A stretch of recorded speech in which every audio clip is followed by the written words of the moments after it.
everyone. Welcome back to the Worth Your Time podcast. I'm your host, Ericka. For those that are watching video, totally don't have makeup on today, but I just decided I was going to be authentic and go for it. So deal with me as I am. If you're not, we're just on audio, and I'm talking today with my guest, Jessica Hottle. Jessica, thank you so much for joining me. Thank you so much for just having me. I'm excited to be here. Yeah, definitely. So where do you live? I live in Pennsylvania. Okay, so interesting. I just had another guest on the other day that was from Pennsylvania. Okay, so you're not too far from me. I'm in Indiana. Yeah. So have you lived there your whole life? No, I haven't. I actually have only lived here for about 5 years. When I got married to my husband, I moved here because I worked from home and it was a little bit more flexible. So I actually grew up in Ohio. Oh, okay. So the Midwest. All right, Yeah. cool. Yeah. All right, awesome. Well, tell us outside of that, tell us a little bit about yourself and what you do and what you're up to these days. Yeah. I just love, I really have come to this conclusion that I love helping women get healing, emotionally healing with God, of course. And I know that's kind of the outcome, but the story that led me to that is really just through my own pain, which I think so many of us, it's our witness after that. God gets to use it for good no matter what, if we're willing. And I've been around, I grew up with people that were very manipulative, physical, emotional abuse. And I took that a lot into my childhood. And so I turned it to, men, I turned it to my business, I turned it to my body.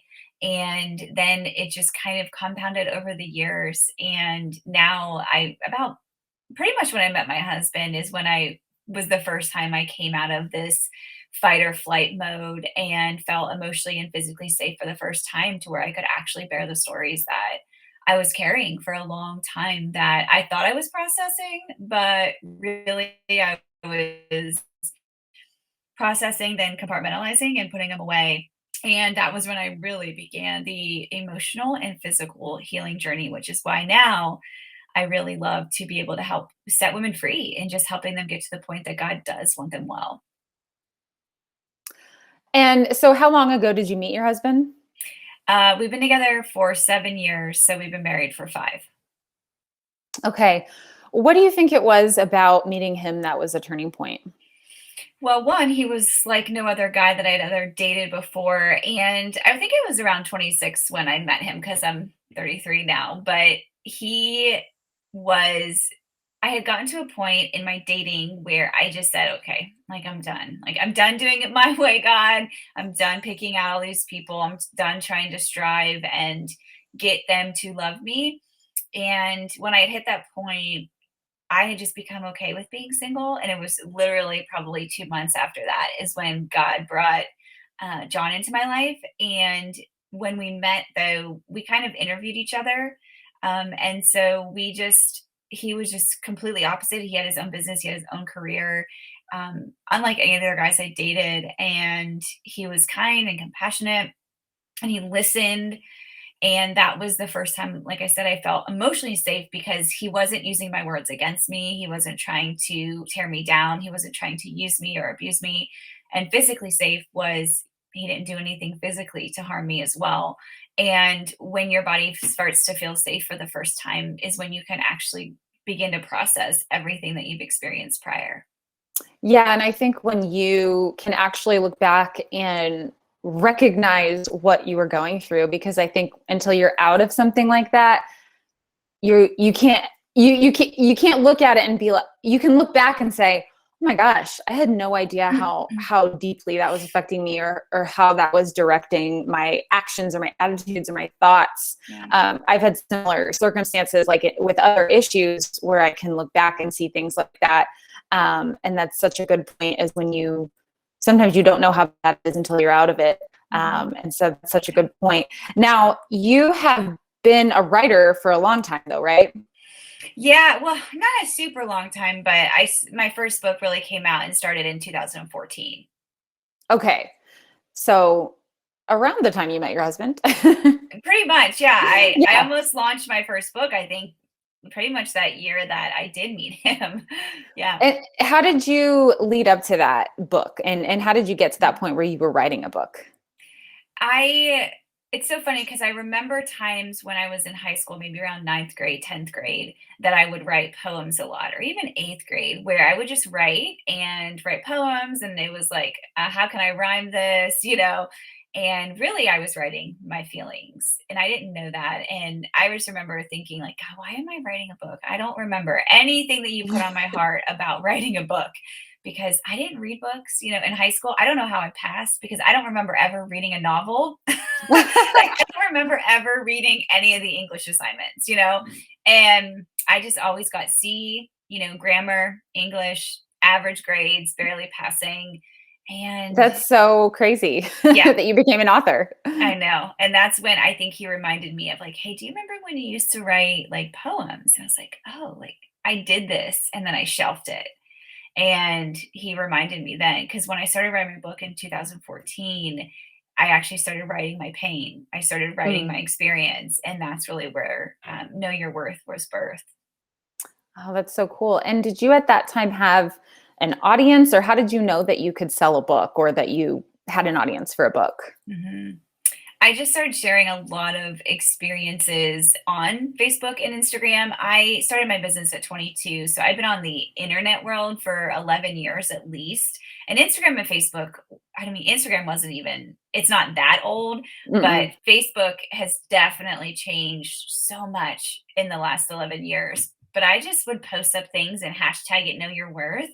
And a lot of people were resonating with it. And that's when I was like, okay, well, I'm going to go out and release a book and see what I can do. But yeah, it was about, of course, you want to make your money back, especially as a self-published author to do that. But in that season, I had no idea what I was doing. I was just like, okay, I'm following and researching and doing all the things that I can do.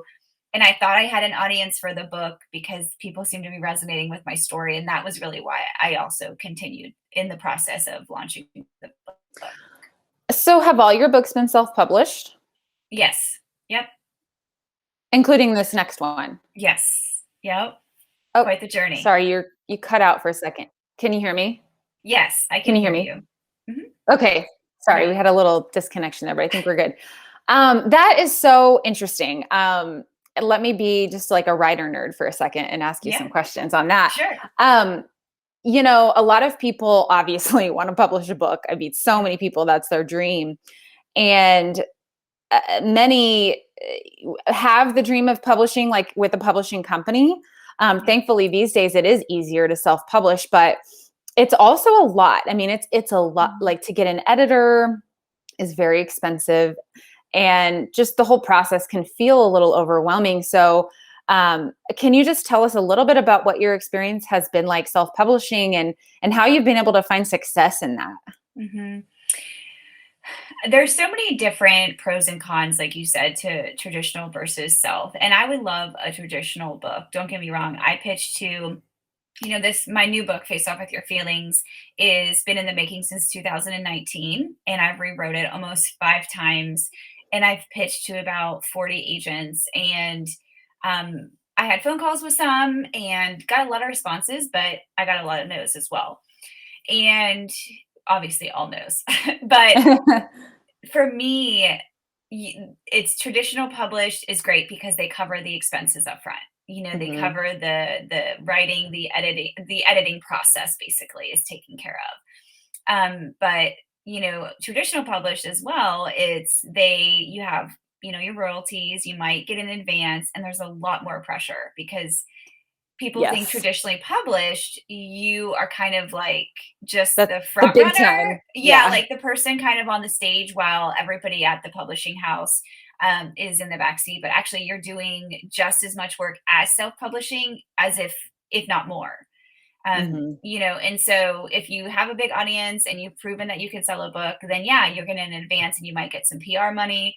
But if not, you're paying for PR, you're paying for advertising, you're doing the podcast, you're doing pitching. They might have an internal, again, marketing, where they have podcasts, but um, the biggest benefit is traditional is just the expense of them paying for basically all the editing. That's one of the Yeah, biggest advances I for totally me. agree. Mhm. Yeah. And so you've obviously enjoyed the process, or like you continue to do the process of self-publishing, how do you get your books out there? For me, it's a lot of podcasting and saving for ads and just marketing, but also, you want to make sure your message also aligns with the audience. Because if you're writing something just to write something, then yeah, that's great. And if you believe God has called you to it, absolutely, He's going to bless it, right? But we also have to use wisdom and not just say we're going to do something because we want to do it and that's it. And so when you're, on Instagram and Facebook and email lists and all that, like, are you speaking to your people? That is the heart of your book and the message of your book. Because you do want people to get it in their hands and be transformed by it. But you want to make sure the message also connects with what you're talking about. So that's hugely important. Have you found any like particular ways that work best for you? Like, do you use Goodreads or anything like that? As far as what in particular? Well, I've seen that Goodreads has like, I did this like mini training on how to like sell your book on Goodreads, and there seemed like there was a lot of tips and tricks that you could do with their like giveaways and like getting people to post about it and stuff. I just wondered if you had used that at all. Yeah, there's actually quite a few great. If you are a full-time author or especially a novelist, I notice they have a lot more things for those that write novels. Book Sweeps is a great one as well. Book Hub is a great one where you can put your books up, discount them. You can have free chapters of your book for people to opt into. Again, for nonfiction, it's not as tailored, but novelists, great. Goodreads, yes, I will be doing that for this book. I'll be putting it on Goodreads. But again, it's different if you want to be a full-time author and you have time to spend, because it takes a lot of time. And I don't think, again, authors realize that it's not to discourage you. It's just to say, like, this is going to be training camp. This is going to be like, this is your mission, to get your message out there of what God has called you to do. And so it takes time to research. It takes time to go in and upload and do discounts or giveaways and change things and all of that stuff. I mean, if you're traditionally published, of course you're going to have help. You're going to have Amazon. You're going to have different retailers. But self-published, you're definitely doing work. But again, traditional, you're doing just as much work as well. Yeah, I will say that I have a book coming out, and I had a book that came out, and don't even ask me how I've gotten traditionally published. It's like a miracle. But from my first time, I didn't know anything or what I was doing at all. Now this time going into it, I am like, I'm not even like considering what they're going to do for me. Yeah. Because I mean, certainly it helped, but like, I'm just like, this is on me. Like, I have to get this message out there. And so I agree with you that like, whether you traditional or self, like it's still on you. And it's like that process of something I didn't understand the first time around. And what I've been doing and like sort of building up for the book that I'm working on now is like, it's not just about the book. It's about all the other things that go along with it, and your overall overarching message of like really as you as a person, because like you are sort of a brand. And so your books have titles that reflect like your brand, for lack of a better term, and your ministry and what God has given you. And I love the titles that you've chosen because they do resonate so well. So anyway, I could just really go down the rabbit hole with that. So I will just put a pin in it. I mean, and the thing about traditional that is a little bit harder, which I love about self, is that you have your own rights. So I can sell on my website at any price, any cost. I can offer a discount whenever I want. I can build my email list however I want with the book. And to me, that's ultimate freedom. So that's one of the best things that I love about self, is that you get what you can do, any kind of funnel you want. You can do any kind of ad that you want. And if traditionally published decides to, take your books out of print, you don't necessarily have those rights anymore. Yeah, so you can't exactly. even get them back. Again, I'm not dissing either one, because there's definitely pros and cons, but for self, my ultimate goal is to definitely build my email list and have a community of people and be able to get the book in their hands and offer discounts around the holidays and stuff like that. And I'm able to do that. And, as a self-published. Well, that's really cool. And I had noticed when I started following you on Instagram, I think I sort of picked up on it that your books were self-published, but I was like I was just so impressed by what you had built. And I was like, yeah, this is like an example of someone that has done an amazing job, doing the self-publishing thing and building your own platform. So I'm sure we could all learn a lot from you in that respect. But I know we want to talk about your book. So tell us about your upcoming book and what inspired it. Mhm. Yeah, for me, of course, it really came out of my own journey. This was more of the emotional side of healing, really facing off with your feelings. And I'm more of like a punchy girl. I always tell my friends, hey, like, don't come to me if you want me to just agree with everything that you say. I want to give all sides of what you say. And that's because I want to love you well. And I want to see you walk in truth in your identity and not be stuck in pain or blame or shame.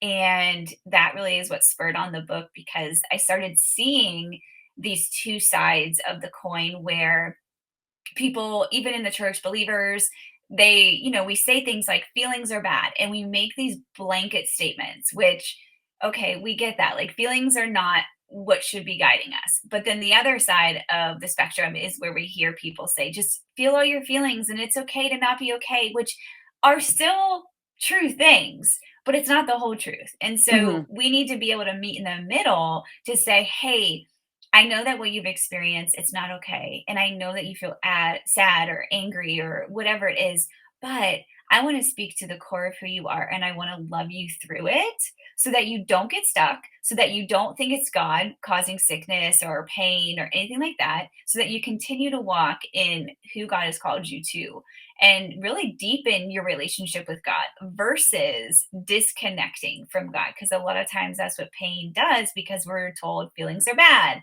And then we start to pull away from God thinking, oh, I can't because I've sinned and he sees my mistakes. That is really the premise of the book. Is I take clinical and biblical to make it practical. Ooh, I like the way you said that. I like how those words that kind of sounded like they go together. That's really cool. Yeah, I love, Yeah. you know, emotions are a weird topic, I guess, in the church because, Mhm. I mean, they're just a hard topic in general because, Yeah. yeah, we're taught so much like um, that our hearts are. What's that Bible verse? I just read it yesterday. Deceitful. Yes, our hearts are Mhm. deceitful. That's sort of where you see your emotion coming from. Yeah.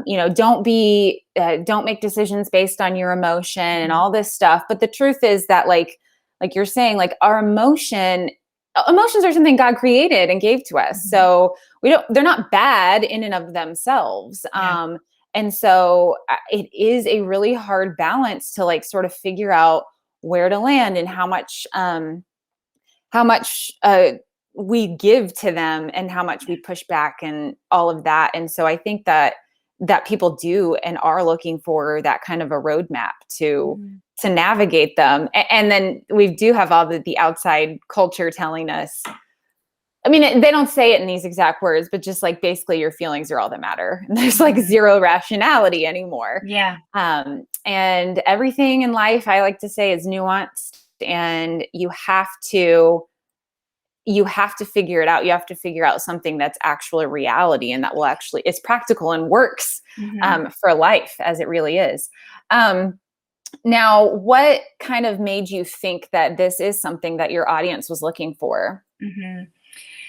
Typically, when I talk about feelings, I ask this question, and I usually get a very high response about, do you ever feel shame for your feelings? And it's a resounding yes, which tells me as soon as they feel sad, they feel shame for feeling sad because they are a child of God and they feel like they should know better. Which, yes, we get to partner with the flesh or we partner with the spirit, and we know which one leads to. But I think it goes back to feelings are not a sin. Feelings can lead us to sin. Mhm. In Exactly. Ecclesiastes, he says, do not let your mouth cause your flesh to sin. When he talks about be slow to hear or slow to speak, right? Be quick to listen. He's telling us, like, hey, we need to pause.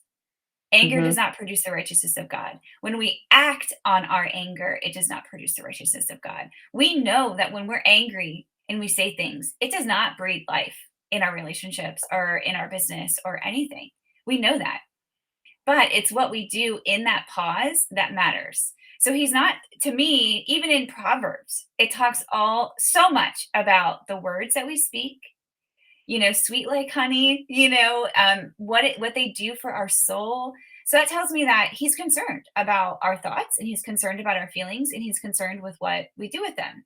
I mean, we look at Moses complaining about his speech impediment, complaining that that's a feeling. I don't feel qualified. I don't feel good enough. Those are Mm-hmm. feelings. And he voiced them. And God was like, okay, this is enough. I'm going to give you Aaron. Here you go. You're going to go do what I've called you to do. Granted, he wasn't necessarily sinning, but he was operating out of his flesh, which back then they were a slave to the enemy because they didn't have the Holy Spirit. But it's just this reality that feelings are not a sin. It's what we do with our feelings that can lead us to a sin. And there's a huge difference. And that's where I want people to understand is we need to pause. We need to ask, what I like to say is this 5-second face off with your feelings. So in 5 seconds, you can face off with your feelings and just say, is this going to help or is this going to hurt? Mm-hmm. And Mm-hmm. you can have that moment before you decide to respond. Is this going to help the situation? Is it going to hinder it, or is it going to hurt? Yeah, that's a great point. I think, like I always say, play it forward. I say that in regards to like some other vices in my life, but it really works Yeah. for pretty much anything. If you just take a moment, just a brief moment to just ask that question. Now, for the women that you have heard from and speak to, what do you find are some of the biggest barriers that they have to finding this like emotional stability? I think it's the full revelation of what Jesus did on the cross. That, because I didn't have a full revelation until about 3.5 to 4 years ago, like really understanding that God does not see you through your sin because he cannot partake in sin. Mm. And we often think that God is like, look at all your sin. He doesn't see you through your sin. He sees you through Jesus. So he sees you as righteousness. Like you become a slave to righteousness now. You're not a slave to sin. And that hinders our relationship with God when we think that God sees us through our sin or the things that we do wrong or the mistakes, because then it makes us want to pull away because then we go, I'm not qualified to be in your presence. How can you love me for all the things that I've done? But when we get that full revelation of what Jesus really did on the cross and how that connected and reconciled us to God and how God views us through his son, not through our sin, I think that really transforms and begins to transform our heart, because everything after that is merely repentance. It's really merely saying you have this godly sorrow that leads us to repentance, right? It's the goodness of God that leads us to repentance because we want, like, when we're being sanctified, it's really that becoming more like Jesus. Yes, I love this line that you just said. He sees us through his son, not through our sin. Mhm. And I do think that people sometimes don't sort of get that visual, Yeah. maybe. Um, that they constantly have a lot of shame about their sin. And yeah, we should confess our sin, but Mhm. it's like that's all you need to do, and then you can leave it there. And um, that's really just like the whole point of Jesus is just that, Mhm. God, because he's the pathway, he's the bridge. And um I just think that's such a good line, these little things that people can remember in their heads really quick, like, wait a second, he doesn't see me through my sin, he sees me through his son. Yeah. Like, yes, I have sin, but that's sort of like a side point here. Mhm. And so I think that can be really freeing for people. In terms of, I think sort of what you're talking about reminds me of a lot of work that people that deal with like addictions and things like that have to overcome, in terms of shame and dealing with emotions. Like, have you heard from people that are dealing with things like that you think this could be helpful for? I often talk with, because my fitness business, I have been a fitness online coach for 11 years. It was my first business, and I often work with people with eating disorders or struggles, and it always comes back to the emotional. I've been a personal trainer, fitness teacher for a long time, and I could have somebody walk on the treadmill for an hour, and they wouldn't care because they just want to talk about their life and they want to talk about what they're experiencing, which told me it's more than just the workout. It told me it's more than just the food.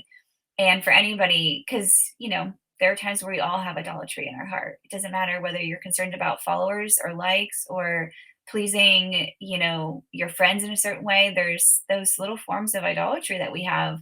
But really, it's just this process of working it out with the Lord, where He has us.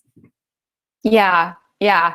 I think that there's so many books out there about emotions, but Yeah. for me, at least, whenever I've read anything that's not faith-based, I don't connect with it as much. Yeah. Because I can't really work through any problem unless sort of God is at the center of working through it. And so I think that's why it's so important. Like, this kind of book is so important for women, especially, that are dealing with that. And of course, as women, we have, I'll tell you, I got a lot of emotional issues and we all do have things to work through, and it's sort of a never ending thing, and you can get better at it, but you're always going to need those coping mechanisms to get through it. So you mentioned like the 5-second question. Are there other like little tactics you could share, or things that you bring up in the book that would be helpful to know? Yeah. Well, I guess, one of the things I do is like a 5-step awareness process. It's just kind of helping you be aware in the moment. It kind of, the first thing you want to do is just acknowledge. I think it's getting to the awareness phase. So you're just acknowledging that something isn't right. And then you go into number 2, which is identify. You're like saying, okay, I'm not, like, something's not right. Like, okay, you're acknowledging it, and now you're saying, I think I'm sad, I think I'm angry, I think I'm envy, I think I'm jealous, whatever it's kind of carrying. And then you just kind of go into number 3, which is acceptance. Now, this is a tricky one because people go acceptance, and that's just what you are. And being sad doesn't make you a sad person. Being angry doesn't make you an angry person. And I think a lot of times when there's feelers or people that have strong emotions, they start to take that as their identity. Well, he's just an angry person all the time. It's like, I don't think that person wants to be labeled as angry, but they probably have a lot of things going on, and that's their reaction or defense mechanism or whatever it is.